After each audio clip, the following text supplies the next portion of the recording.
Assalamu alaikum students. CAF 6 MFA. So let's start the most easy to pass CA CAF level paper, that is MFA. Stands for Managerial and Financial Analysis.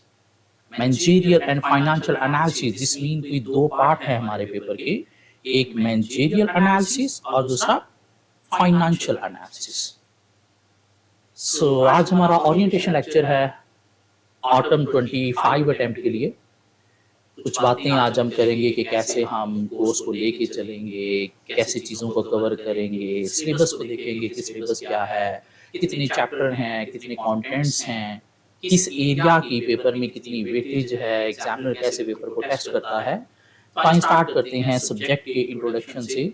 Managerial and financial analysis की बात की जाए तो दो part हैं paper के, और दो पार्ट को अगर हम डिवाइड करें तो हमारे पास टोटल मिला के जो है वो 16 चैप्टर्स हैं इस पेपर के अंदर. इन 16 चैप्टर्स में से जो फर्स्ट 9 चैप्टर्स हैं हमारे पास, चैप्टर 1 to 9, वो हमारे पास मैनेजरियल एनालिसिस का पार्ट है, और चैप्टर 10 से 16 तक लाइक 7 चैप्टर हमारे पास फाइनेंशियल एनालिसिस का पार्ट है. So first 9 chapter managerial analysis और लास्ट 7 चैप्टर हमारे पास फाइनेंशियल एनालिसिस का पार्ट है. और theory plus numeric mix paper है, इसलिए पेपर को पास करना बहुत इजी है कि वो लोग जो थ्योरी में अच्छे होते हैं वो भी अच्छे मार्क्स इस पेपर में ले सकते हैं, और जो लोग न्यूमेरिक्स में अच्छे होते हैं, पूरे पूरे नंबर लेना जानते हैं काउंटिंग के थ्रू, वो भी इजीली इस पेपर में मार्क्स स्कोर करके पेपर को इजीली पास कर लेते हैं. मीन अगर कमी थ्योरी में रहेगी तो न्यूमेरिक एरिया पूरा कर देगा, न्यूमेरिक में थोड़ी बहुत कमी रहेगी तो थ्योरी वाले जो लोग हैं वो थ्योरी से अच्छे नंबर लेके पेपर को इजीली पास कर लेते हैं, इसलिए इजी टू पास पेपर है जी. अगर हम पेपर को देखें, managerial and financial analysis basically paper बनाया क्यों गया है, क्या रीजन थी पेपर बनाने की. अगर हम देखें तो हमारे पास कैफ लेवल पे टोटल 8 पेपर हैं इस अटेम्प्ट में. ऑब्वियसली नेक्स्ट अटेम्प्ट से अल्टीमेटली थोड़ी चेंजेस होने जा रही हैं. इस अटेम्प्ट में हमारे पास कैफ लेवल पे टोटल 8 पेपर हैं, और आगे सीफैप लेवल पे देखा जाए तो 6 पेपर हैं. हाँ, ऊपर 2 एमएसए के पेपर हैं, जो एमएसए ऑब्वियसली नई स्कीम में खत्म होने जा रहे हैं. इवन सीफैप लेवल के जो 6 पेपर हैं उनमें भी कुछ चेंजेस आने जा रही हैं. सीफैप लेवल पे अगर देखा जाए जो 6 पेपर हैं उसमें एक पेपर है अकाउंटिंग का, जिसके नीचे बेसिक के 3 अकाउंटिंग के पेपर हैं. इंट्रो टू अकाउंटिंग है पीआरसी में, उसके बाद एफआर 1 है, एफआर 2 है. उसके बाद अगर हम देखें तो टैक्स का पेपर है, और नीचे टैक्स का एक पेपर कैफ लेवल पे भी है. एक लॉ का पेपर है, नीचे लॉ का पेपर भी कैफ लेवल पे है. एक ऑडिट का पेपर है, नीचे ऑडिट का पेपर भी कैफ लेवल पे है. पीछे बचे 2 पेपर, एक है बिजनेस मैनेजमेंट का पेपर जिसकी आधी बेसिक्स जो है वो नीचे एमएफए में मैनेजरियल एनालिसिस है, और एक पेपर है हमारे पास बीएफडी का, बिजनेस फाइनेंसिंग डिसीजन, उसकी बेसिक्स बेसिकली आधी एमएफए का फाइनेंशियल एनालिसिस पोर्शन है. ये पेपर को अगर देखा जाए तो 2022 में ये पेपर इंट्रोड्यूस कराया गया कैफ के अंदर, और 2022 से पहले जो बीएफडी पेपर है फाइनल लेवल पे, सीफैप लेवल पे, उसका नीचे बेसिक कोई भी पेपर नहीं था. तो क्या किया गया, उसका बेसिक पेपर लाने के लिए उन्होंने मैनेजरियल एंड फाइनेंशियल एनालिसिस का पेपर बना दिया. लाइक इसकी जगह पे पहले पेपर होता था BMBS, business management and behaviour studies, जो कि बेसिक्स थी बिजनेस मैनेजमेंट की, टोटली थ्योरी बेस्ड पेपर था. और पेपर को खत्म करके साथ कुछ फाइनेंशियल एनालिसिस का पोर्शन मिला के ये पेपर डिजाइन किया गया ताकि सीफैप लेवल के जितने भी पेपर हैं उनकी एटलीस्ट बेसिक नीचे कैफ लेवल पे मस्ट होनी चाहिए. इस पेपर को देखा जाए एमएफए को, कि एमएफए का हमारा जो पेपर है ये कनेक्टेड है किसके साथ, ये कनेक्टेड है हमारे पीआरसी 5 के साथ. पीआरसी 5 क्या है, इंट्रोडक्शन टू बिजनेस आई2बी के साथ. मीन कुछ इसकी बेसिक्स हम नीचे पीआरसी 5 लेवल पे पढ़ेंगे आई2बी में, इंट्रोडक्शन टू बिजनेस में, और आगे फिर चल के ये एमएफए पेपर आ गया.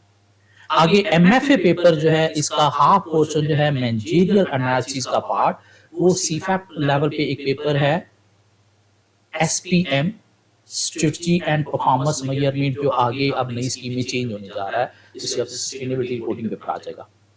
और जो फाइनेंशियल एनालिसिस का पोर्शन है वो इंटरलिंक्ड है किसके साथ, बीएफडी के साथ. ताकि स्टूडेंट्स एसपीएम में जा रहे हैं तो कुछ थ्योरी यहाँ से बेसिक लेवल की पढ़ के जाएं, बीएफडी में जा रहे हैं तो फाइनेंशियल एनालिसिस के कुछ टॉपिक जो है यहाँ से पढ़ के जाएं। हाँ, आगे जो एसपीएम और बीएफडी है ये भी आगे जो है वो लिंक होते हैं चल के किसके साथ, MSA2 के साथ।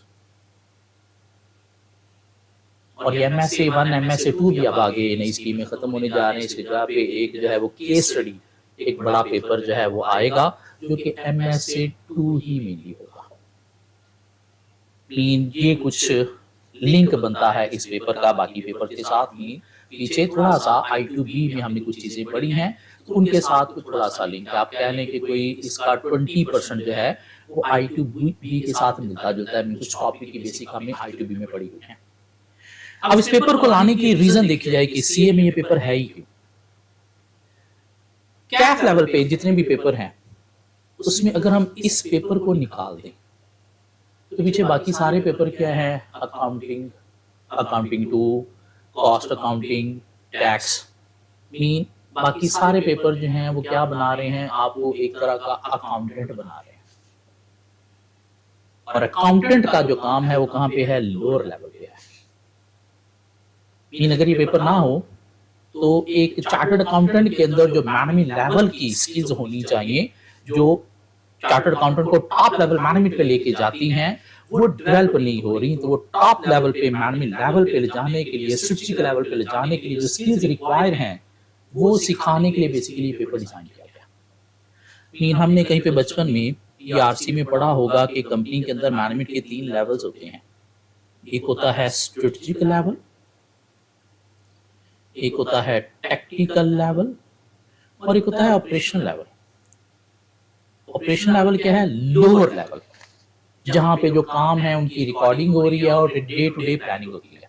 और यहाँ पे कौन लोग इन्वॉल्व होते हैं, मेनली सुपरवाइजर इन्वॉल्व होते हैं। टेक्निकल लेवल क्या है, मिडल मैनेजमेंट, जहाँ पे मैनेजर्स इन्वॉल्व होते हैं जो short term decision making like yearly plan, budget बनाने में इन्वॉल्व होते हैं।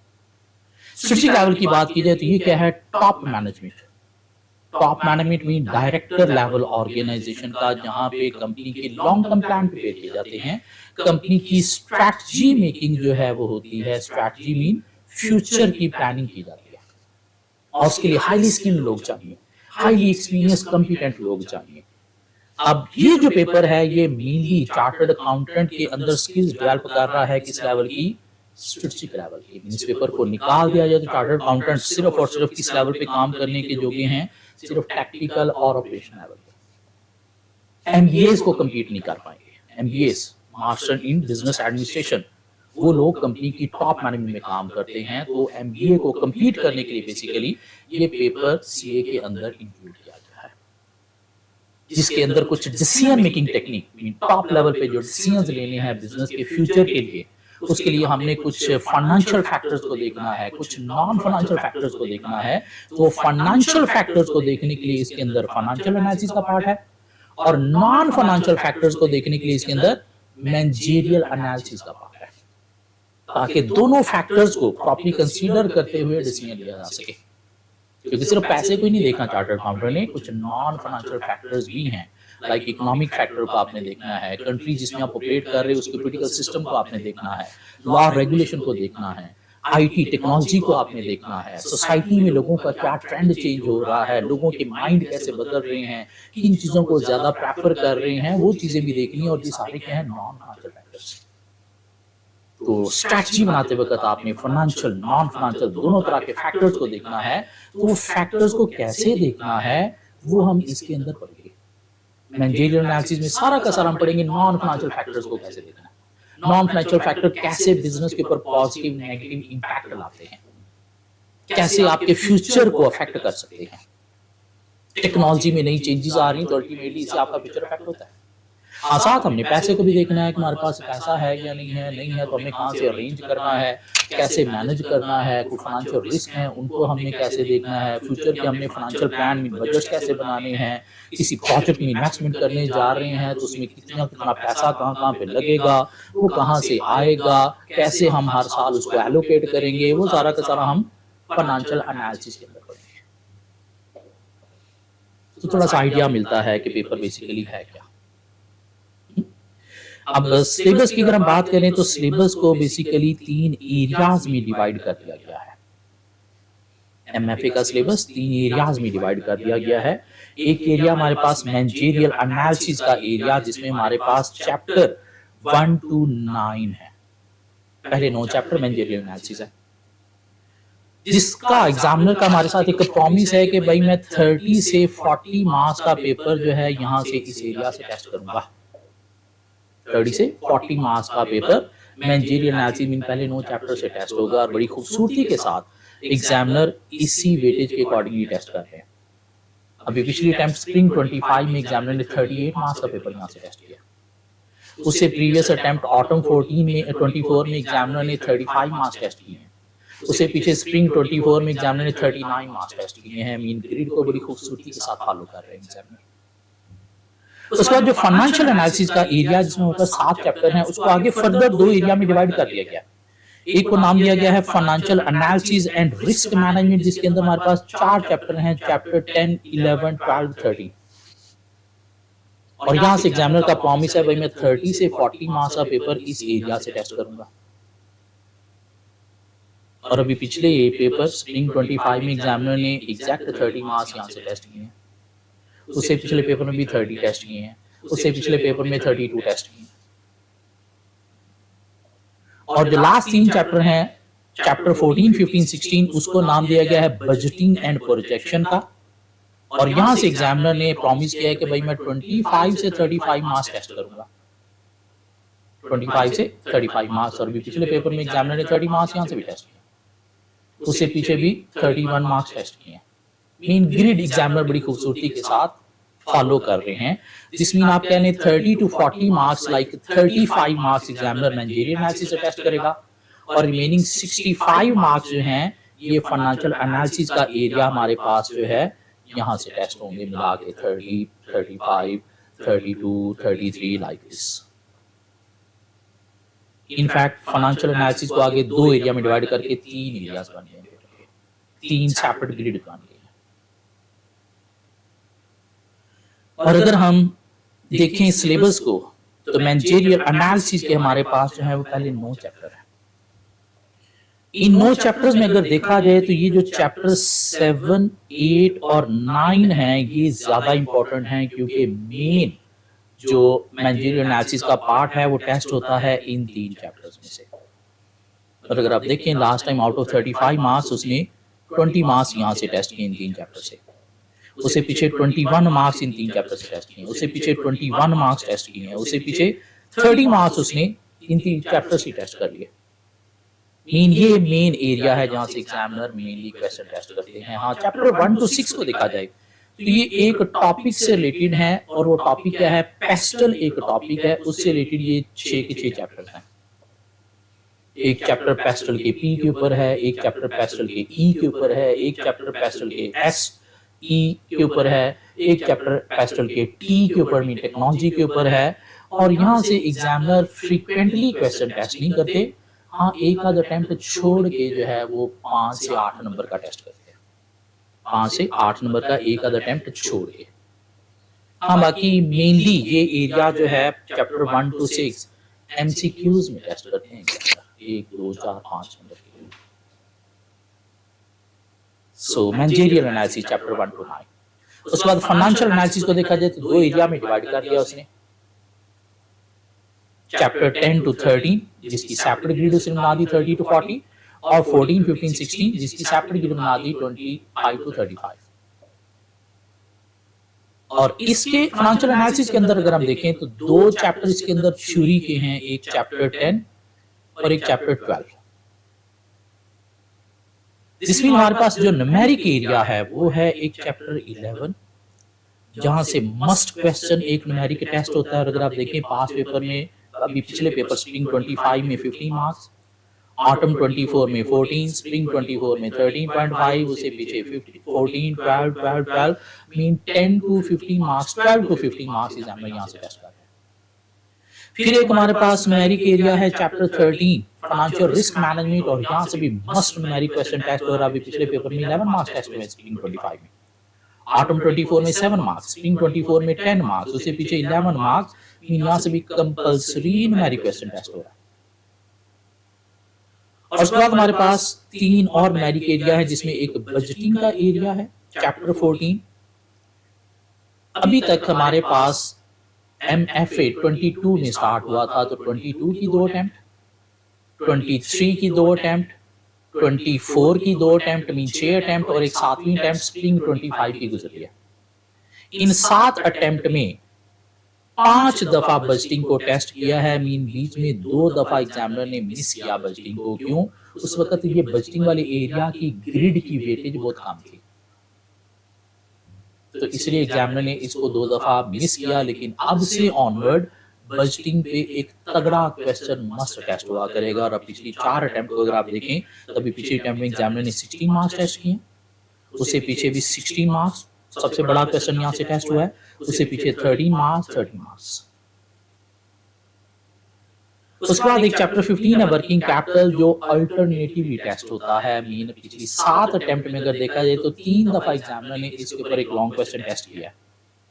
स्टार्ट पहली 2 अटेम्प्ट में टेस्ट किया था, और उसके बाद ऑटम 23 में टेस्ट किया। हाँ, ऑटम 23 के बाद से एग्जामिनर ने इस एरिया को, इस चैप्टर को मारा हुआ है इग्नोर।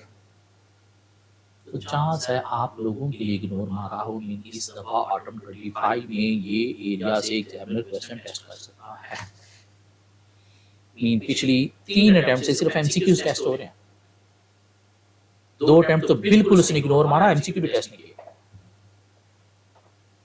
और उसके बाद एक लास्ट चैप्टर 16 है इन्वेस्टमेंट अप्रेजल का, एनपीवी आईआरआर का, जहां पे एग्जामिनर एक तगड़ा औखा लंबा क्वेश्चन टेस्ट हर पेपर में कर रहे हैं। स्टार्ट से देखा जाए तो 14, 15, 12, 16, 17, 16, 15, 15 में भी पिछली दोनों अटेम्प्ट में भी 15-15 नंबर का क्वेश्चन एग्जामिनर ने टेस्ट किया है। और ये इंपॉर्टेंट एरिया है।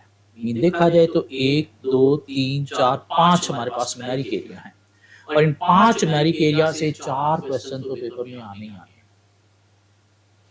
कितने नंबर के? कम से कम भी 50 नंबर के। और वो न्यूमेरिक एरिया 50 नंबर जो हैं, अगर वो अच्छे प्रिपेयर हों और उनमें से हम थोड़ी सी कमियां बेशियां करके 40 भी ले लेते हैं, तो बाकी जो थ्योरी का एरिया है जिसके अंदर 15 नंबर एमसीक्यूज के भी हैं, उसमें से क्या 10 भी हम लेके पास कर सकते थे। इसलिए पेपर पास करना बहुत ईजी है, फेल करना मुश्किल है उस स्टूडेंट के लिए जो वाकई ही थोड़ा बहुत पढ़ना चाहता है। और हम इस पेपर को इस तरह से प्रिपेयर करेंगे कि ना सिर्फ न्यूमेरिक, हम जो थ्योरी के एरिया है उनको भी अच्छी तरह से प्रिपेयर करेंगे, ताकि हम इजीली अच्छे नंबरों के साथ पेपर को पास कर सकें। दोनों एरियाज में खुद पढ़ाऊंगा, फाइनेंशियल भी और मैनेजरियल भी, और दोनों एरिया को हम इक्वली लेके चलेंगे। हाँ, कैसे हम सिलेबस को लेके चलेंगे? स्टार्ट हम करेंगे एक न्यूमेरिक एरिया से, मीन चैप्टर 13 से स्टार्ट करेंगे।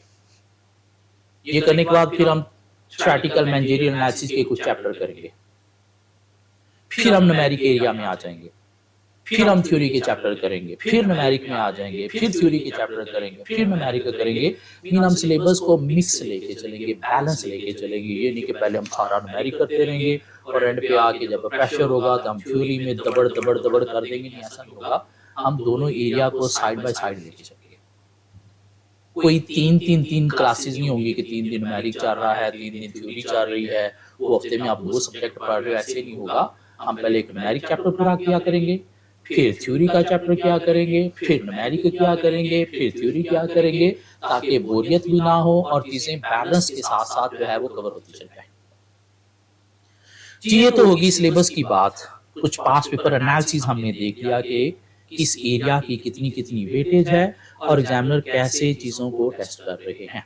इंपॉर्टेंट चैप्टर अगर मैं हाईलाइट करूं तो वो क्या है? चैप्टर 7, 8, 9, 11, 13, 14, 16 मिला के 7 चैप्टर इंपॉर्टेंट है। और इन 7 चैप्टर में से आप कह लो कि आपका 70 to 75 मार्क्स का पेपर टेस्ट हो जाता है। और ये 70 to 75 मार्क्स अगर अच्छे अटेम्प्ट किए हों तो 50 मुश्किल नहीं है यार, क्या हो गया, ले लेंगे। लेकिन हमें सिर्फ 75 नंबर का पेपर अटेम्प्ट नहीं करना, हमें पूरा 100 नंबर का अटेम्प्ट करना है। क्यों? हमने सिर्फ पास नहीं करना, हमने कुछ और भी ट्राई करनी है। क्या कहना, जब पढ़ना ही है तो सिर्फ पास करने के लिए क्यों पढ़ना है, तो सर्टिफिकेट लेने के लिए भी पढ़ सकते हैं, मेहनत करके लिया जा सकता है। क्या कहना, पेपर को देखा जाए अगर, तो पेपर में हमारे पास जो है वो पेपर के 2 सेक्शन होंगे, एक सेक्शन ए होगा और एक सेक्शन बी होगा। और दोनों सेक्शन अटेम्प्ट करने के लिए आपको 2 आंसर शीट मिलेगी। सेक्शन ए आपको सेपरेट आंसर शीट पे अटेम्प्ट करना पड़ेगा, सेक्शन बी आपको सेपरेट आंसर शीट पे अटेम्प्ट करना पड़ेगा। सेक्शन ए क्या है? सेक्शन ए में हमारे पास 15 मार्क्स के 15 नंबर के क्या होंगे, एमसीक्यूज। अब वो जरूरी नहीं 15 एमसीक्यूज होंगे, नहीं, 10 एमसीक्यूज भी हो सकते हैं, 12 भी हो सकते हैं। लास्ट टाइम उसने 15 दे दिए।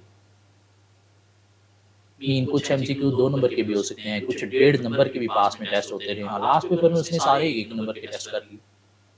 हाँ, वो एमसीक्यूज जो है वो फाइनेंशियल और मैनेजरियल दोनों के मिक्स होंगे। एमसीक्यूज मैनेजरियल और फाइनेंशियल दोनों एरियाज के मिक्स होंगे। स्पेशली ये जो थ्योरी के चैप्टर हैं, चैप्टर 10 हो गया, 12 हो गया, 15 हो गया, यहाँ से मेनली एग्जामिनर एमसीक्यूज टेस्ट करते हैं। हाँ, ये जो न्यूमेरिक एरिया हैं, जिनके न्यूमेरिक क्वेश्चन होते हैं, इनके भी छोटे छोटे एमसीक्यूज बना के टेस्ट होते हैं, लेकिन कवर करेंगे हम सब कुछ। तो सेक्शन ए में 15 एमसीक्यूज होंगे दोनों एरियाज के मिला के, और मेनली जो मैनेजरियल एनालिसिस है, मैनेजरियल एनालिसिस सारा का सारा टेस्ट होगा सेक्शन ए। सेक्शन बी में क्या होगा, फाइनेंशियल एनालिसिस के क्वेश्चन होंगे, न्यूमेरिक के क्वेश्चन होंगे, इधर थ्योरी के क्वेश्चन होंगे और इधर न्यूमेरिक के क्वेश्चन होंगे।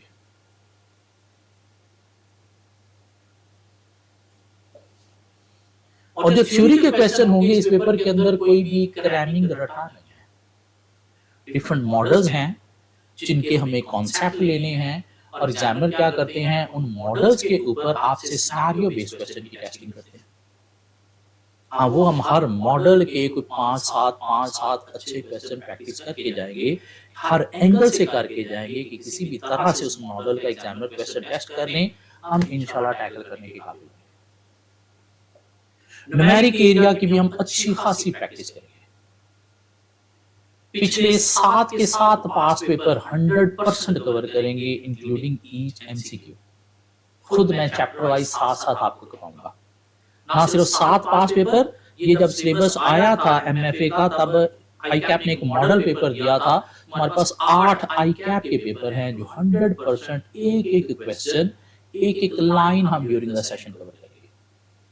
ना सिर्फ पास पेपर, कुछ हम practice question I by shine like ACCA, ICW, CPA से भी मैंने अपनी बुक के अंदर इंक्लूड किए हुए हैं, वो भी हम कवर करेंगे। क्यों? एग्जामिनर उन टाइप के क्वेश्चन जो है वो टारगेट कर सकते हैं।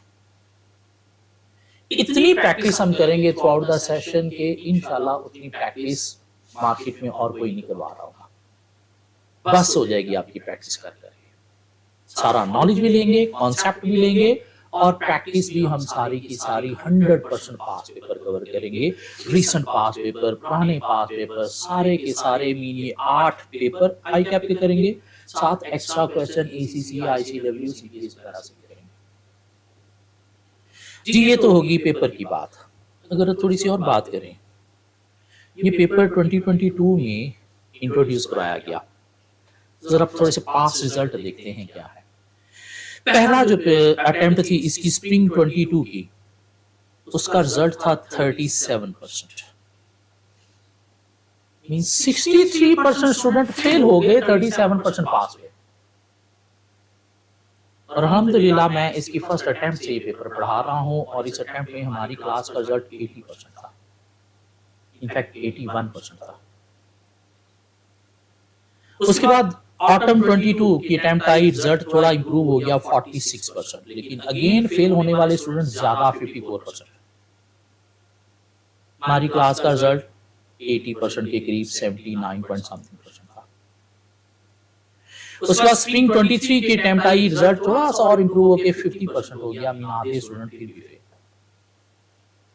उसके बाद ऑटम 23 का रिजल्ट 48%, स्प्रिंग 24 का रिजल्ट 54%, ऑटम 24 का रिजल्ट 45%, और अभी स्प्रिंग 25 का रिजल्ट आएगा तो हम देख लेंगे। लेकिन आप देखें तो ऑन एवरेज 50% के करीब रिजल्ट है, लेकिन अभी भी आधे स्टूडेंट पास हो रहे हैं, आधे फेल हो रहे हैं। हमारी क्लास का रिजल्ट ऑन एवरेज कोई 80% के करीब है। 20% स्टूडेंट मेरे साथ चलते हुए पास नहीं कर पाते। क्यों? क्योंकि रेगुलर नहीं है क्लास में। पेपर पास करने के लिए एक चीज अपने साथ बांध लें कि हमें रेगुलरली इस पेपर को पढ़ना है, डेली एक लेक्चर लेना है, उसका काम नेक्स्ट डे लेक्चर से पहले कंप्लीट करना है। यूं ये एक सेशन 4 माह मेरे साथ चल लो, पेपर इजीली पास हो जाएगा। हाँ, वो जो 20% स्टूडेंट है उनको मेरी बात समझ नहीं आती ये वाली, वो रेगुलर बेसिस पे पढ़ते नहीं है, छुट्टियां करते हैं, डेली का काम डेली नहीं करते, तो उनके साथ मेरी नहीं बन पाती, वो फेल हो जाते हैं। पेपर पास करना मुश्किल नहीं है, बहुत इजी है, बस थोड़ा सा आपको फोकस करके मेरे साथ चलना है। जी, थोड़ी बातें और करते हैं। सिलेबस हमने देख लिया, सब्जेक्ट क्यों है, बैकग्राउंड पेपर का देख लिया। अब कुछ बातें करते हैं कि इस पेपर में स्टूडेंट के फेल होने की रीजन क्या है। फेल होने की रीजन क्या है कि इसमें जो थ्योरी के एरिया हैं, पहले 9 चैप्टर, वहां से रटा क्वेश्चन एग्जामिनर टेस्ट नहीं करते, इवन एमसीक्यूज भी रटा टेस्ट नहीं होते, उसमें एग्जामिनर कॉन्सेप्ट टेस्ट कर रहे होते हैं। तो लैक ऑफ कॉन्सेप्ट एक रीजन है पेपर के फेल होने की। स्टूडेंट रटा लगा रहा होता है, क्लासेस भी नहीं होती, और समझता है ये थ्योरी तो मैं कर लूंगा क्योंकि मैंने सारी जिंदगी एफए तक थ्योरी पढ़ी और रटे लगा के मैंने पास किया है, तो समझता है शायद यहाँ पे भी बस वो थ्योरी के जो चैप्टर हमारे पास बीच में 11 हैं उनको बस रटा ही लगाना है। नहीं, उसमें हर मॉडल का कॉन्सेप्ट चाहिए, हर टॉपिक का कॉन्सेप्ट चाहिए। एग्जामिनर सिनेरियो के ऊपर उसकी टेस्टिंग कराता है। इस पेपर में बुक वाली वर्डिंग आपने लिखनी नहीं है, इसमें हर क्वेश्चन को अपनी ऑन वर्डिंग में लिखना है आपने, अंग्रेजी में लिखना है आपने, और वो प्रैक्टिस हम क्लास में करेंगे कि कॉन्सेप्ट को किस चीज पे कैसे अप्लाई करना है। लैक ऑफ कॉन्सेप्ट एक मेन रीजन है, रटानी चाहिए हमें। तो स्टूडेंट फेल हो जाते हैं, सिलेबस पूरा कवर नहीं करते, और अच्छा ये 4 न्यूमेरिक एरिया, चलो मैं ये कर लेता हूँ, टीचर ने कहा था मैनेजरियल में से 3 चैप्टर इंपॉर्टेंट हैं, ये कर लेते हैं तो बस पेपर पास हो जाएगा। नहीं, हमें सिलेबस 100% कवर करना है। क्यों? वो जो 70 मार्क्स का पेपर इन एरिया से आया है, उसके अंदर भी एक आध क्वेश्चन अगर समझ नहीं आया, गंदा अटेम्प्ट हो गया, तो आपने अगर अटेम्प्ट ही 50 का किया है तो उसमें 50 कैसे लोगे? 100 नंबर का पेपर पूरा अटेम्प्ट करना है। एमसीक्यू हमें 15 नंबर हैं, तो उसमें से 10 से 12 नंबर अगर हमने ले लिए, पेपर पकड़ में आ जाएगा। और 10 से 12 नंबर जो है एमसीक्यू पूरे सिलेबस में से, मीन पूरे के पूरा 16 चैप्टर में से वो टेस्ट करते हैं, कोई भी एक चैप्टर मिस नहीं होता, और वो 10 से 12 नंबर लेना बहुत जरूरी है, इसलिए सिलेबस पूरा कवर करना है। लैक ऑफ प्रैक्टिस एक बहुत बड़ा रीजन है, स्टूडेंट इनफ प्रैक्टिस नहीं करते टॉपिक्स की, स्पेशली न्यूमेरिक एरिया की। सिर्फ पास पेपर हमें नहीं करनी, उनकी हमें और एक्स्ट्रा क्वेश्चंस भी प्रैक्टिस करने हैं। हाँ, वो कितने क्वेश्चन एक टॉपिक के करवाने हैं वो मैं जानता हूं, इसलिए प्लीज जितने क्वेश्चन मैं ड्यूरिंग द सेशन करवाऊं वो आपको ज्यादा लगेंगे, लेकिन वो सारे के सारे आपने मेरे साथ प्रैक्टिस करने हैं। कुछ टॉपिक ऐसे हैं जिनको हमने पहले एक क्वेश्चन में उसका एक कॉन्सेप्ट जो है वो डेवलप करना है, अगले क्वेश्चन में दूसरा कॉन्सेप्ट साथ आएगा, तीसरे क्वेश्चन में तीसरा कॉन्सेप्ट आएगा, कोई 5-6 क्वेश्चन करने के बाद हम उसका कॉम्प्रिहेंसिव बड़ा क्वेश्चन करने के काबिल बनेंगे। तो सारे क्वेश्चन करने हैं, ये नहीं कि बस एंड में बड़ा क्वेश्चन कर लूंगा बस प्रैक्टिस पूरी होगी, नहीं, ऐसे नहीं है। इनफ प्रैक्टिस चाहिए, मोर देन इनफ चाहिए। मसला क्या है कि स्टूडेंट थ्योरी को बस पढ़ के सुन के प्रिपेयर करते हैं, उसको लिखते नहीं।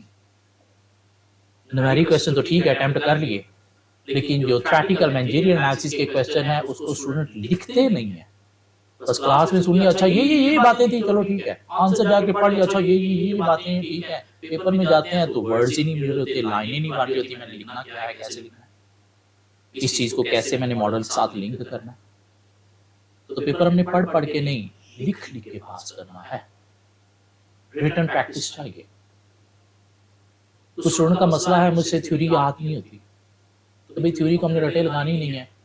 एक आपने टॉपिक पढ़ा है, उसके नीचे सपोज 6 लाइनें हैं, उन 6 लाइनों को एक दफा पढ़ना है, दिमाग में बिठाना है कॉन्सेप्ट, और उसके बाद अपनी वर्डिंग में उसे एक दफा अपनी नोटबुक में लिख लेना है। मीन अपने नोट्स हमने प्रिपेयर करने हैं हर टॉपिक के। ठीक 2 घंटे बाद पता चलेगा फिर भूल गया, तो क्या करना है, ये अपना लिखा हुआ यूं सामने लाना है, एक लाइन पढ़ोगे, बाकी अगली 5 लाइनें ऑटोमेटिकली दिमाग में आ जाएंगी। अगले दिन फिर पता चलेगा भूल गया है, वो अपना लिखा हुआ सामने लाना है, पहली लाइन से देखोगे दिमाग में बाकी लाइनें आ जाएंगी। तो पढ़ पढ़ के नहीं, हमने ये पेपर लिख लिख के पास करना है, थ्योरी के एरिया को भी अटेम्प्ट करना है, ताकि एग्जाम पेपर में भी जाके अटेम्प्ट कर सके। मसला क्या है, लैक ऑफ रिवीजन। टॉपिक ऐसे हैं जो हमने पहले जिंदगी में नहीं पढ़े हुए हैं MFA के, तो एक दफा करने से हम पेपर पास करने के काबिल नहीं बनेंगे। हमें क्या करना है, हर टॉपिक को कम से कम 2 दफा, 2 नहीं बल्कि 3 दफा रिवाइज भी करना है before moving to the exam centre.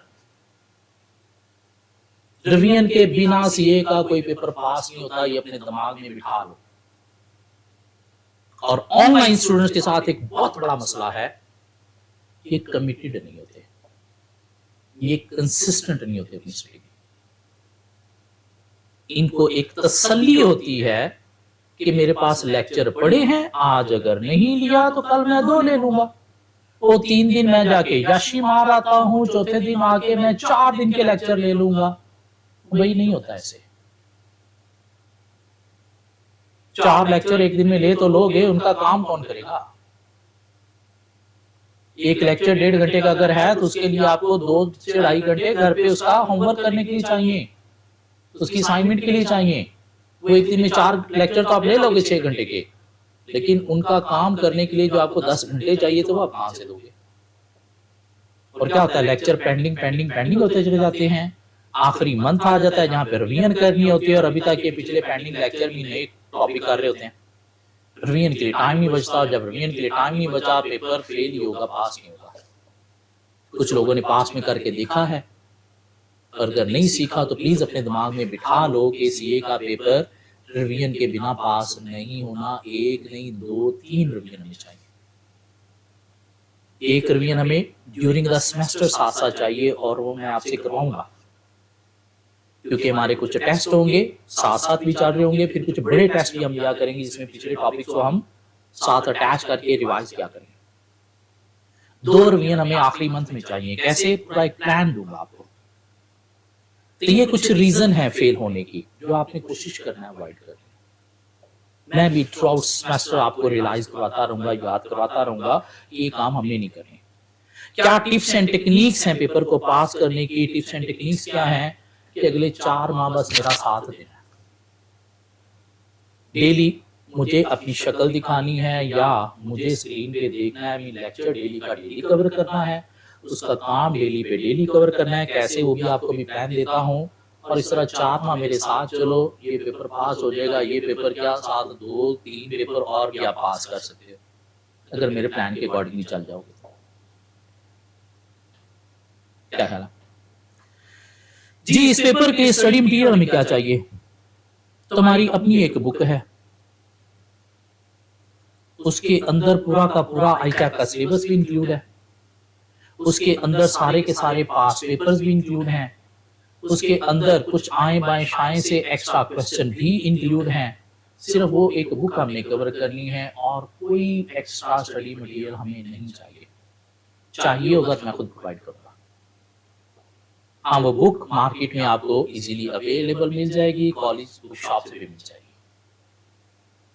मेरी अपनी बुक है, वो आपने लेनी है, और कोई स्टडी मटेरियल हमें नहीं चाहिए, कोई और बुक हमें नहीं चाहिए।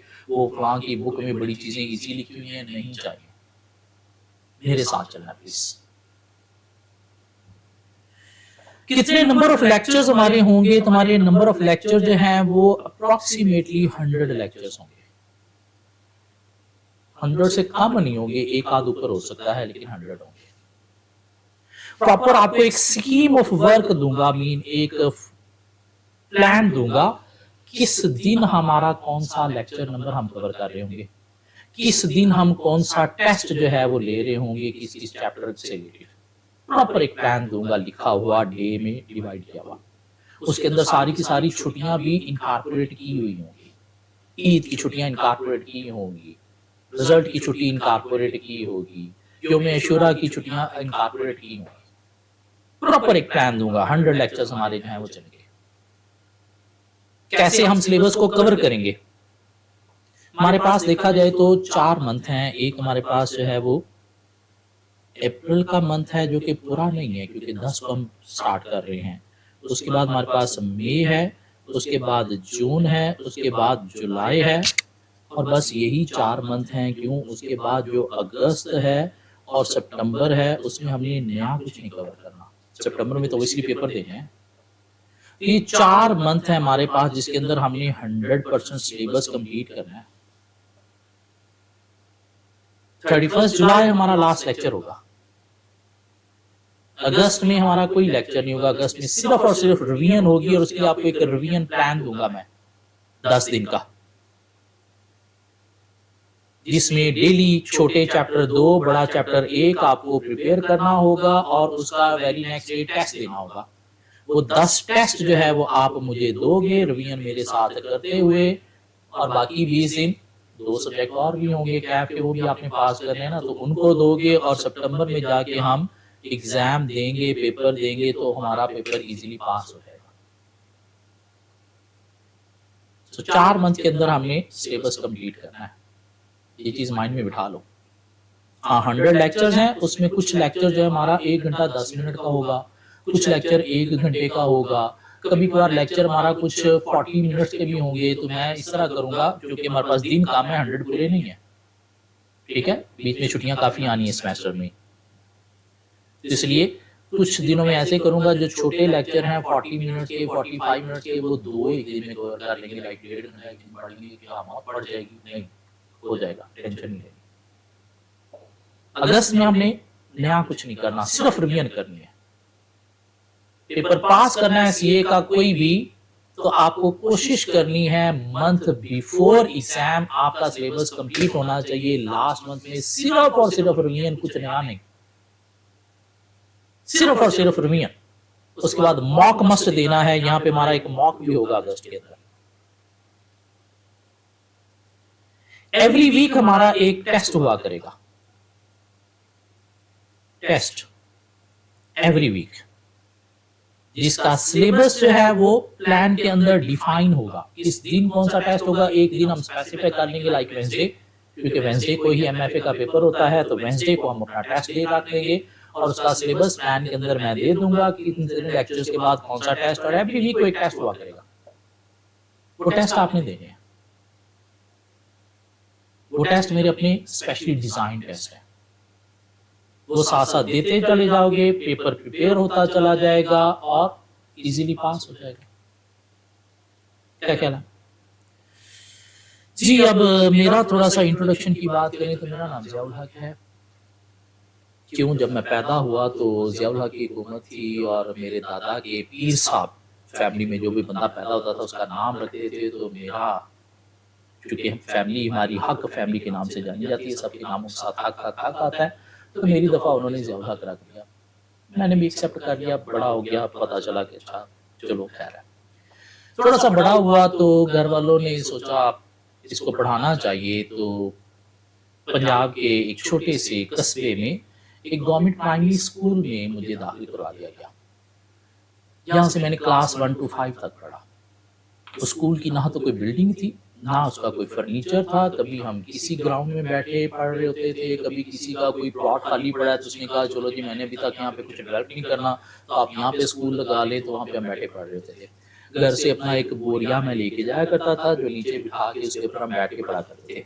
बोरिया, ये जो गंदम चावलों वाली बोरियां खाली लेके जाया करता था, नीचे बिठा के पढ़ा करते थे। क्लास 1 to 5 इस तरह से पढ़ा।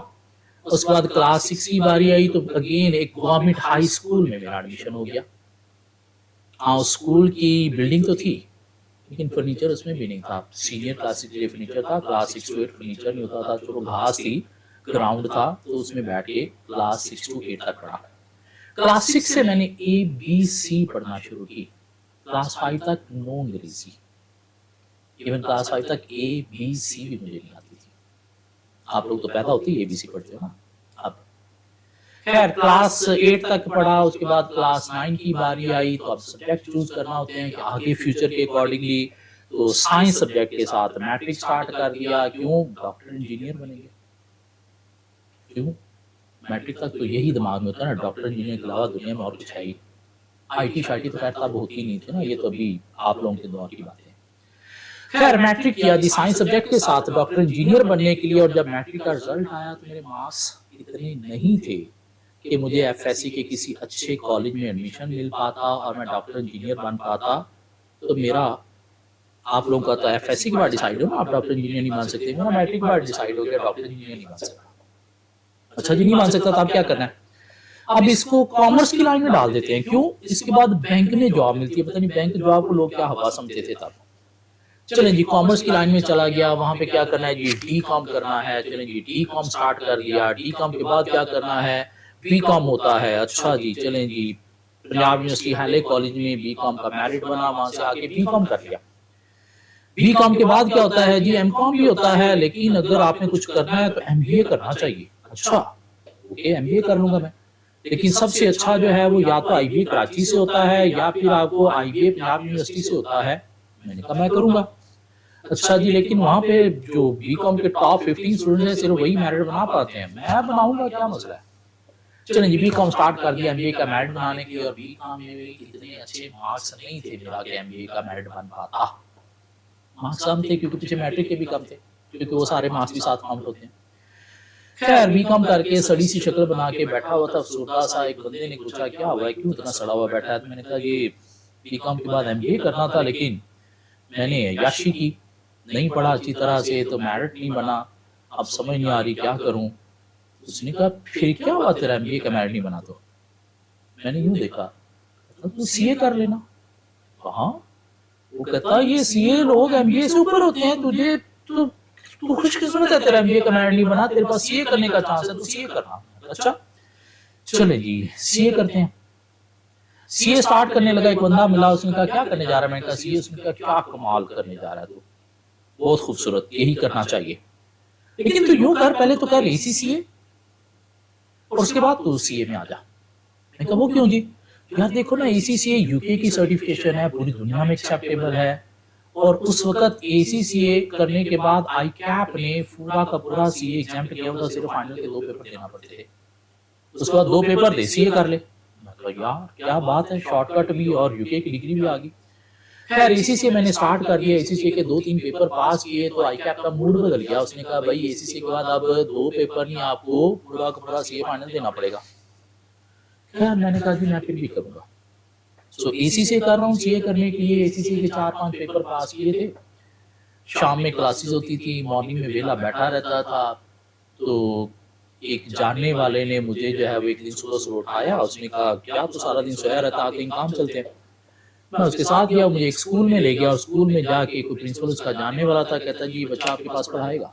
मैंने कहा मैं पढ़ाऊंगा। तो हाँ, सारा दिन सोया रहता है, इधर आके सुबह पढ़ा, शाम ही तुम्हें पढ़ना होता है। मैंने कहा चलो ठीक है, अगर पैसे मिलेंगे तो मैं पढ़ा दूंगा। और यूं वहां से मेरी टीचिंग स्टार्ट हो गई। इससे के 5 पेपर पास थे और मैं एक स्कूल में पढ़ाने लग गया। क्या पढ़ाने लग गया? मैट्रिक का कंप्यूटर पढ़ाने लग गया। जिंदगी में मैंने कभी खुद नहीं पढ़ा हुआ था। मैंने एक छोटा मोटा शॉर्ट कोर्स किया हुआ था, क्योंकि मेरे दौर में तो कंप्यूटर होता ही नहीं था मैट्रिक में। खैर रात को पढ़ पढ़ के किताबों से सुबह जाके पढ़ा देना। और क्या हुआ जी, उस अटेम्प्ट में एक मेरे मैट्रिक के स्टूडेंट के बोर्ड में कंप्यूटर में 100 आउट ऑफ 100 मार्क्स आ गए। पता नहीं कैसे किसी अकेडमी में उसने पढ़ा होगा। खैर उस स्कूल वालों ने समझा कि हमारे पास बड़ा तो टीचर आ गया। उन्होंने खैर मुझे थोड़ा भाव देना शुरू कर दिया, भाई बच्चों के इतने अच्छे नंबर आ रहे हैं। तो उन्होंने मुझसे पूछा यार तो शाम में हमारी एक अकेडमी उधर भी पढ़ा लेगा? मैंने कहा क्यों नहीं, पैसे दो मैं पढ़ाऊंगा। शाम में अकेडमी में पढ़ाना शुरू कर दिया। स्कूल ने उस दौर में नया नया ओ लेवल में accounting, business studies, economics, stat ये सब्जेक्ट आए थे। उन्होंने मुझसे पूछा ये पढ़ा लेगा? मैंने कहा यस, ये सारा मैंने पढ़ा हुआ है, ACCA में पढ़ा दूंगा। खैर ओ लेवल की accounting, business studies, economics, stat ये भी पढ़ाना शुरू कर दिया। और क्या हुआ, ACCA के मेरे 5 पेपर पास थे।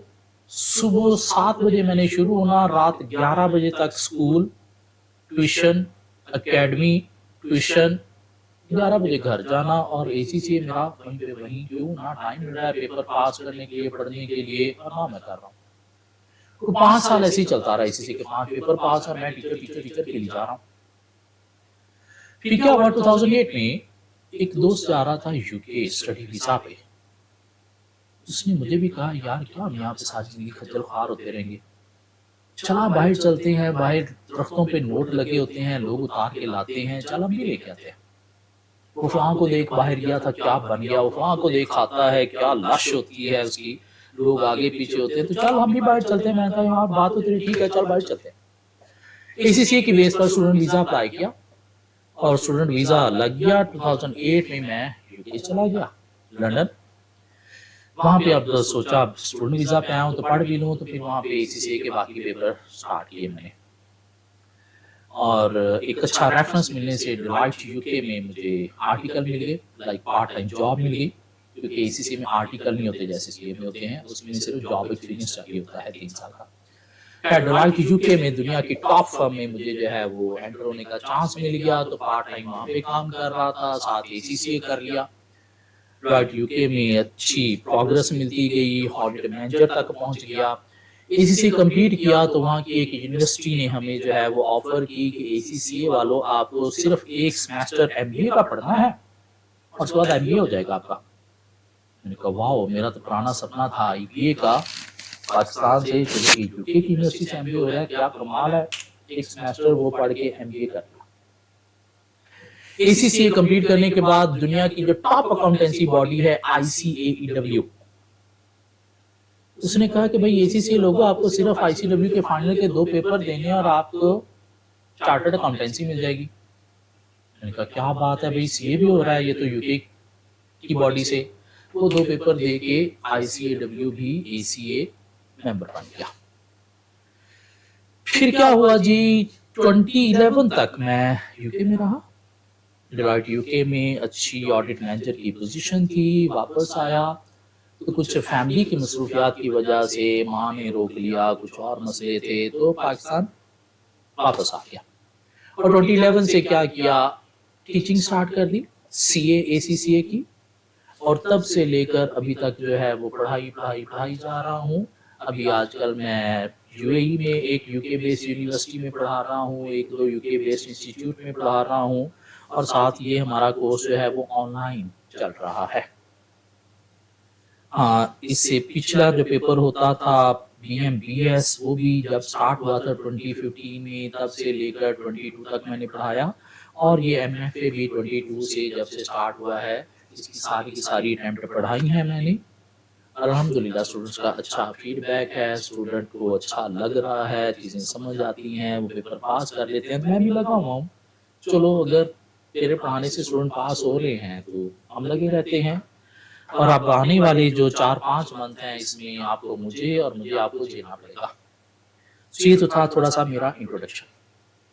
अच्छा, ड्यूरिंग द सेशन 100 लेक्चर्स हमारे होंगे, टाइम टेबल आपको प्रॉपर मिल जाएगा, किस दिन कौन सा टॉपिक हम पढ़ेंगे, कितने नंबर का लेक्चर होगा, किस दिन कौन सा टेस्ट होगा, वो सारा आपको प्लान, एक स्कीम ऑफ वर्क मैं दे दूंगा। हाँ, मुझसे आपने अगर कोई क्वेश्चन पूछना है तो वो सर कैसे पूछना है, उसके लिए हमारा एक WhatsApp ग्रुप बन जाएगा, उसके अंदर सारे स्टूडेंट होंगे, उसके अंदर आप मुझसे क्वेश्चन पूछ सकते हो, मैं खुद उसमें रिप्लाई दे रहा हूँ। लिख के भी पूछ सकते हो, वॉइस नोट के थ्रू भी पूछ सकते हो। हाँ, अगर आप समझते हो कि थोड़ी शर्म आती है मुझे दूसरों के सामने क्वेश्चन पूछते हुए, तो आप मुझे पर्सनल कॉल करके, पर्सनल मैसेज करके भी पूछ सकते हो, मैं हर चीज़ का खुद रिप्लाई दे रहा हूँ। इस चीज़ की आपने टेंशन नहीं लेनी कि हमारा कोई कम्युनिकेशन गैप आएगा, नहीं, ऐसा कुछ नहीं होगा जी। ये हमारी कुछ बातें हो गई। अब थोड़ी सी अगर मैं आपको टेक्निक्स बता दूं कि आपको अगर CA करना है, सिर्फ ये पेपर पास नहीं करना, अगर CA करना है तो प्लीज़ थोड़ी सी मेरी बातें मान लो, CA हो जाएगा, CA मुश्किल काम नहीं है। लोग कहते हैं सीए है 5 साल का, मैं कहता हूं नहीं है, सीए 1 साल का। वो 1 साल कौन सा है? कैफ का पहला 1 साल। पीआरसी यार बंदा पास कर लेता है, उसका रिजल्ट ही 80% है, तो आपने पास करके कोई तीर नहीं मारा। मेन सीए अगर आपका होगा तो कैफ का पहला 1 साल डिसाइड करेगा कि कैफ के पहले 1 साल में अगर आपने 2 सेमेस्टर में 6 पेपर पास कर लिए, आपका सीए हो जाएगा। अगर आपने कैफ के पहले 1 साल में 6 पर्चे पास नहीं किए तो आपका सीए लटक जाएगा या आपको छोड़ना पड़ेगा महीने का। 1 साल की गेम है सीए से। कि वो 6 पर्चे अगर आपने 1 साल में पास कर लिए तो बाकी 2 पर्चे हैं वो अगले अटेम्प्ट में आप पास करके 3 अटेम्प्ट में कैफ हुआ, उसके बाद अच्छी फर्म में एंट्री होगी। अच्छी फर्म में एंट्री आपका सीए करवा देगी। क्यों? अच्छी फर्म का एक सिस्टम है, टाइमिंग है आने जाने की। वो आपको फाइनल के पेपर पढ़ने का चांस देते हैं, फाइनल के पेपरों में आपको छुट्टियां देते हैं ताकि आप अपने वो पेपर अटेम्प्ट करके सीए क्वालिफाई कर लो। हाँ, अगर आपने कैफ में बहुत ज्यादा अटेम्प्ट्स लगा दी, अच्छी फर्म में आपको एंट्री नहीं मिलेगी, गंदी फर्म में एंट्री मिलेगी। गंदी फर्मों के अंदर शॉर्टेज है स्टाफ की, सिस्टम नहीं है, लेट सीटिंग के इश्यूज हैं, वो आपको पढ़ने के लिए टाइम नहीं देंगे, एग्जाम में छुट्टियां नहीं देंगे, तो सीए आपका लटक जाएगा। तो प्लीज ये कैफ का पहला 1 साल सारी दुनिया को छोड़ दो, सिर्फ स्टडी को प्रायोरिटी पे रखो, सिर्फ स्टडी प्रायोरिटी पे रखो। सीए कंसिस्टेंसी से होता है, कमिटमेंट से होता है। ये सीए है, बीए नहीं है प्लीज। यहाँ पे आपको मेहनत करना पड़ेगी, चीजों को सेक्रीफाइस करना पड़ेगा, और जो चीजें आज आप स्टडी की खातिर, क्लासेस की खातिर सेक्रीफाइस करोगे, बाद में इनको डबल ट्रिपल एंजॉय करोगे। और अगर आज बाकी चीजों की एंजॉय किया, मैं फैमिली का फंक्शन अटेंड कर लूं, ये 3 दिन क्लासेस ना लूं, उसकी वजह से सेमेस्टर आपका जाया हो गया, बाद में ये चीजें भी अच्छी नहीं लगनी। क्यों? अंदर क्या होगी? फ्रस्ट्रेशन, नाकामी। तो प्लीज अपने किबले दुरुस्त कर लो, पीछे जो भी हुआ सो हो गया। अब से ऑनवर्ड ही इंसान के बच्चे बन के कोशिश करो कि एक अटेम्प्ट में 3 पेपर में पास करने हैं। कितने पेपर रखने चाहिए? 3 पेपर एक अटेम्प्ट में रखने चाहिए। एक पेपर लेके चलना, 2 पेपर लेके चलना, इसको मैं कहता हूं दूर फिटे मुंह अप्रोच है सीए करने की। इससे बेहतर है डूब मरो ना करो। 3 पर्चे भी अगर आप एक अटेम्प्ट में नहीं कर सकते तो सीरियस एटीट्यूड शो करो, 3 पर्चे लेके चलो, उनको प्रॉपर्ली टाइम दो और प्रिपेयर करो। कैसे टाइम दो? कोशिश करो सुबह जितना भी जल्दी आप लेक्चर स्टार्ट कर सको, क्लासेस को फिजिकल ले रहे हो तो वो आप लो जो अर्ली हैं। सुबह 7 बजे कोई क्लास मिलती है तो वो लो, चलिए 7 बजे नहीं मिलती तो 7:30 8 बजे वाली क्लास लो। 8 बजे अपनी क्लासेस स्टार्ट करो, मैक्सिमम 1 बजे तक आपकी 3 क्लासेस पूरी हो जाती हैं। और 1 बजे तक अगर आपकी 3 क्लासेस पूरी हो गई तो उसके बाद क्या करो? 1 घंटा लंच ब्रेक करो, नमाज पढ़ो, 2-2:30 बजे बैठते हो किसी लाइब्रेरी के अंदर, डेली का जो काम है उसको करो। 2-2:30 बजे बैठोगे तो मैक्सिमम 6 नहीं तो 7 बजे तक आपका वो काम कंप्लीट हो जाएगा। 7 बजे अवेले हो, क्या करो? 7 से 10 खा लो मोबाइल, दुनिया को तंग करो बातें चाहते जो भी करनी है। 10 बजे इंसान के बच्चे बन के सो जाओ ताकि सुबह जल्दी उठ सको। सुबह जल्दी उठोगे तो उसके बाद ही आप क्या करोगे ना, लेक्चर लेने के लिए ऑन टाइम पहुंचोगे। और 6 दिन क्लास है आपकी, मंडे टू सैटरडे। संडे ना कोई क्लास है ना कुछ पढ़ना है, सो स्कूल से जितना सोना है सो लो। कोई याशी करनी, कहीं आना जाना है, चलो ठीक है संडे को आपको आ जा लो, लेकिन मंडे टू सैटरडे ये रूटीन आपकी बननी चाहिए। अपना एक प्लान जो है वो डेली का वो लिख लो, एक शेड्यूल डेली का बना लो कि मैंने कौन सी चीज कितने बजे करनी है। उससे पहले 3 लेक्चर का टाइम मेंशन करो कि लेक्चर 1 कब से कब तक है, 2 कब से कब तक है, 3 कब से कब तक है, लंच ब्रेक आपने कब करनी है, और उसके बाद लेक्चर 1, 2, 3 का आपने काम कब करना है। अगर सुबह जल्दी उठ बैठे हो, फजर के बाद एक लेक्चर की रिवीजन आप एक लेक्चर का काम क्लासेस से पहले कर लो तो ज्यादा अच्छी बात है, ताकि दिन में लेक्चर्स के बाद आपने सिर्फ 2 पेपर को और देखना है। क्यों, अगर आप चलते जाओगे ऑटोमेटिकली चीजें प्रिपेयर होती चली जाएंगी। वीकली टेस्ट जब आएगा मौत नहीं पड़ा करेगी, तो टेस्ट भी आप देते चले जाओगे, पेपर आपका प्रिपेयर हो जाएगा। इधर टीचर ने सिलेबस खत्म किया है, उसी दिन आपका सिलेबस भी खत्म हो गया। आखिरी महीने में सिर्फ रिवीजन करो, मॉक दो, पेपर देने जाओ, पेपर फेल हो ही नहीं सकता। तो अपना एक डेली का प्लान शेड्यूल प्लीज प्रिपेयर करो, उसे लिख के अपने बेड के साथ लगा लो और उसे एक वीक फॉलो करो। एक वीक फॉलो करने के बाद आपकी रूटीन बन जाएगी, उसको मेंटेन रखो through out the semester next 4 month. और वो जो आपने अपना शेड्यूल प्लान करना है, उसके अंदर सबसे पहले आपने जो प्लान करना है ना, वो आपने करना है अपना स्लीप टाइम, कि मैंने कब सोना है और कब उठना है। क्यों, अगर आपने ये मैनेज कर लिया तो दुनिया की हर चीज आप मैनेज कर सकते हो। अगर आपसे ये मैनेज नहीं हुआ कब सोना है और कब उठना है, तो आप दुनिया के नाकाम तरीन निकम्मे तरीन इंसान बनोगे, फ्रस्ट्रेटेड इंसान बनोगे। और ये टाइम आपका वो टाइम होना चाहिए जिस वक्त वाकई ही आप अपने हाथ से मोबाइल छोड़ सकते। अगर आप रात को 10 बजे अपने हाथ से मोबाइल नहीं छोड़ सकते, तो 10 बजे आप सो नहीं सकते। तो ये प्लान तो फिर बढ़ गया, नहीं फॉलो हो सकेगा। सीए करने के लिए मुहज्जब बनना पड़ेगा आपको, कमिटमेंट शो करना पड़ेगी, कंसिस्टेंट रहना पड़ेगा। अगर आप अपने आप को मुहज्जब नहीं बना सकते, मीन एक शेड्यूल बना के उसे फॉलो नहीं कर सकते, तो सीए छोड़ दो, कुछ और कर लो प्लीज, टाइम ना वेस्ट करो। छोटी सी जिंदगी है, उसको भी आपने इस तरह से वेस्ट करना है। कुछ और कर लो, डिग्रियां शिग्रियां जाके करो, यूनिवर्सिटी में याशियां भी करो, कंसर्ट भी अटेंड करो, क्लासेस लो ना लो, और भी बहुत कुछ चलता रहता है। 4 साल बाद डिग्री मिली जाती है। सीए इतना आसान काम नहीं है जितना आप समझे बैठे हो। इसके लिए आपको मुहज्जब बनना पड़ेगा, कमिटमेंट शो करना पड़ेगी, कंसिस्टेंट स्टडी डेली बेसिस पे पढ़ना पड़ेगा, चीजों को सेक्रीफाइस करना पड़ेगा स्टडी की खातिर, स्टडी प्रायोरिटी पे रखना पड़ेगी। टाइम ना वेस्ट करो प्लीज। अपना एक शेड्यूल बनाओ डेली का, कब हमने क्या क्या करना है। उसमें पहले अपना स्लीप टाइम रखो, फिर देखो मैंने कितने बजे कौन सा लेक्चर लेना है और किस लेक्चर का काम मैंने कब करना है, और उसके अकॉर्डिंगली चलो 4 माह, सिर्फ 4 माह प्लीज। 3 पर्चे पास हो जाएंगे, 3 पर्चे पास हो गए, कैफ पास हो जाएगा, आपका कवर हो जाएगा, सीए करने के लिए काबिल हो जाओगे आप, जिंदगी बन जाएगी। वरना खज्जल ख्वार होते रहोगे सारी जिंदगी। बहुत सारे लोगों को मैंने देखा है जो सीए के अंदर लटके हुए हैं, वो ना तो सीए कर पा रहे हैं, ना बेचारे कुछ और करने के काबिल हैं। तो प्लीज ये एक शेड्यूल बना के उसे फॉलो करें।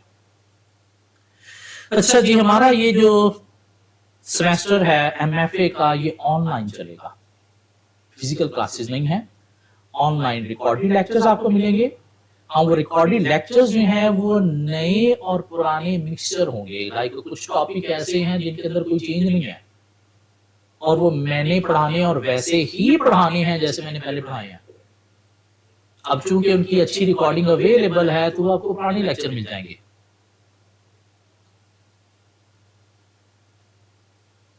हाँ, जो नए टॉपिक हैं, कोई नए पास पेपर हैं, उनके हम नए लेक्चर कवर करेंगे।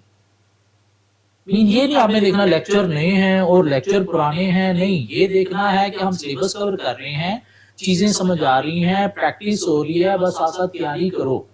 लेक्चर नए हैं पुराने हैं, प्लीज ये नहीं देखना लेक्चर नए पुराने मिक्स होंगे।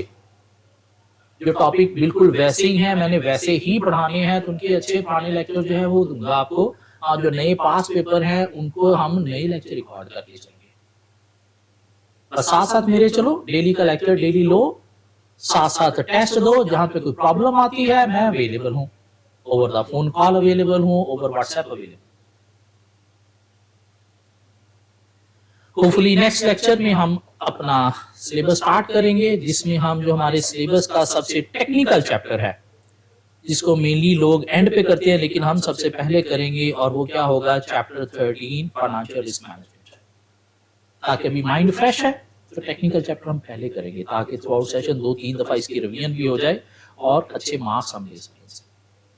तो यहाँ से हम स्टार्ट करेंगे, फिर हम थ्योरी के एरिया में आ जाएंगे, फिर न्यूमेरिक में चले जाएंगे, फिर थ्योरी में आएंगे, फिर न्यूमेरिक। इस तरह से हम पेपर को बैलेंस लेके चलते जाएंगे। तो मिलते हैं नेक्स्ट लेक्चर में कुछ नई चीजों के साथ। तब तक प्लीज अपना एक शेड्यूल डेली का बना के लिख के अपने बेड के साथ लगाओ और उसे प्लीज एक वीक फॉलो करो। थोड़ा मजहब हो जाओ, थोड़ा सीरियस हो जाओ, टाइम वेस्ट नहीं करो। सी यू नेक्स्ट क्लास।